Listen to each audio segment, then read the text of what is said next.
Today I'm gonna read you the fairy tale, The Clever Little Tailor. Once upon a time, there was a princess who was extremely proud. If a young man came to see her, she would give him a riddle to guess, and if he could not figure out the answer, she would send him contemptuously away.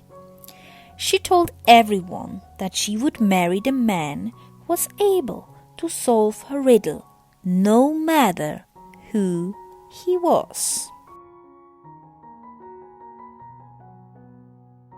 3 tailors decided they would try together.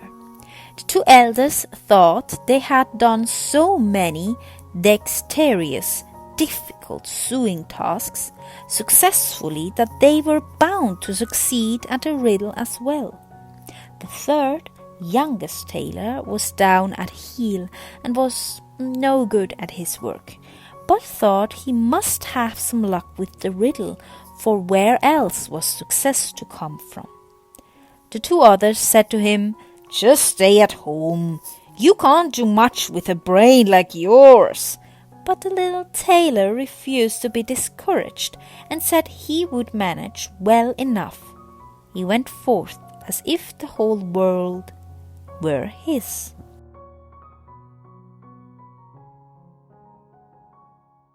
They went to the princess and said she should ask her riddle, and that their thinking was so fine it could be threaded through a needle.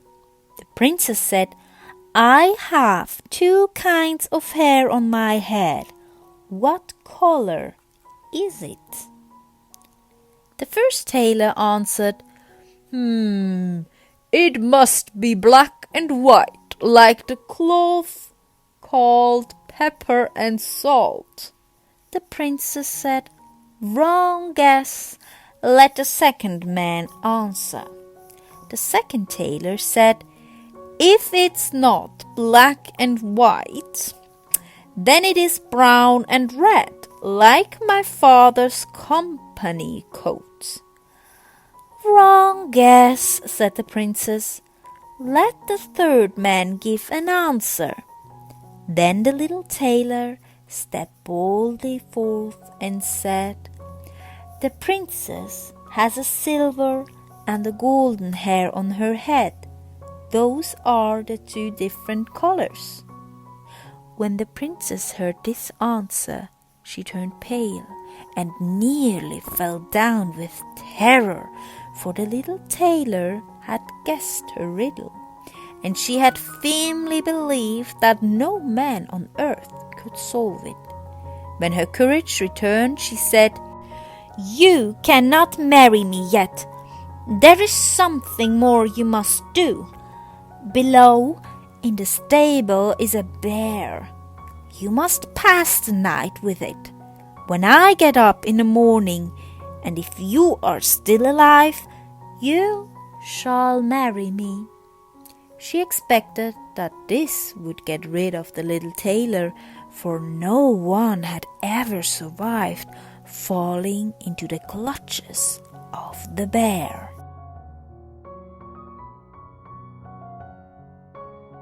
The little tailor refused to be frightened. He was quite delighted and said, "Boldly ventured is half won." When evening came, the little tailor was taken down to the bear.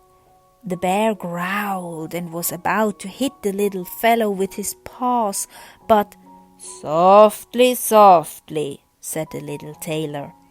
"I will soon make you quiet." Then, quite composedly, as if he had not an anxiety in the world, he took some nuts out of his pocket, cracked them, and ate the kernels. When the bear saw this, he was seized with a desire for nuts. The tailor reached into his pockets for a handful, but these were pebbles instead of nuts. The bear put them in his mouth, but could get nothing out of them, no matter how hard he bit. "What a stupid blockhead I am," thought he. "I cannot even crack a nut."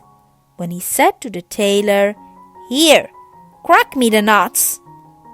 "There, see what a stupid fellow you are," said the little tailor.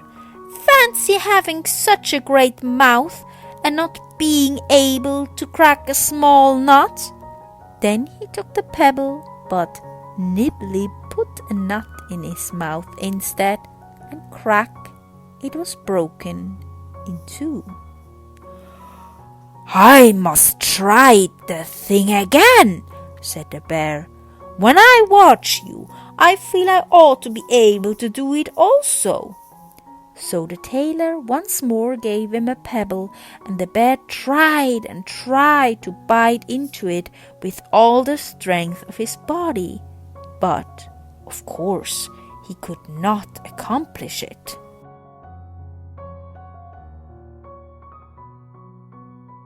Then the tailor took out a violin from beneath his coat and played to himself. When the bear heard the music, he could not help dancing, and when he had danced a while, he was so happy that he said to the little tailor, "Tell me, is the fiddle heavy?" "Light enough for a child.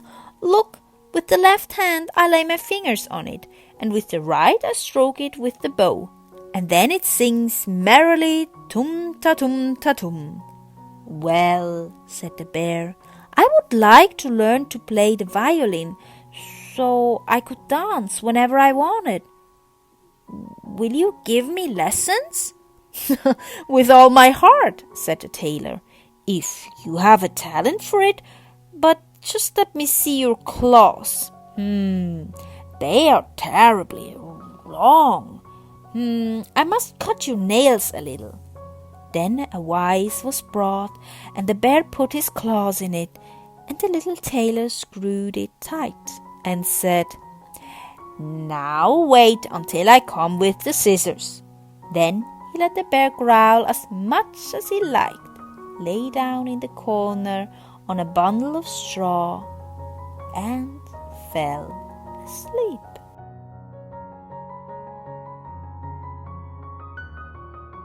When the princess heard the bear growling so fiercely during the night, she suspected only that he was growling for joy and had killed the tailor.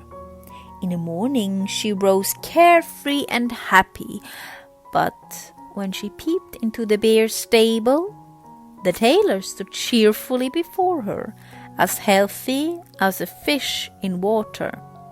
Now she could not say another word against the wedding, because she had given a promise in front of everyone. The little tailor and the princess got into her carriage, setting off to the church to be married.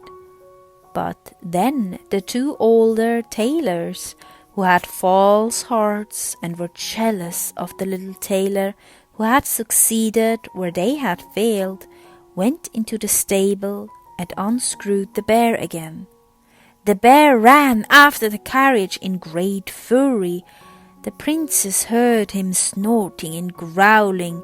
She was terrified and cried, "The bear is behind us and wants to get you." The tailor was quick. He stood on his head and stuck his legs out the window and cried, "Do you see the vise? Be off, or you will be locked into it again." The bear turned around and ran away. The clever little tailor drove quietly to church, and the princess was married to him, and he lived with her as happy as a woodlark. And whoever does not believe this must pay a silver coin.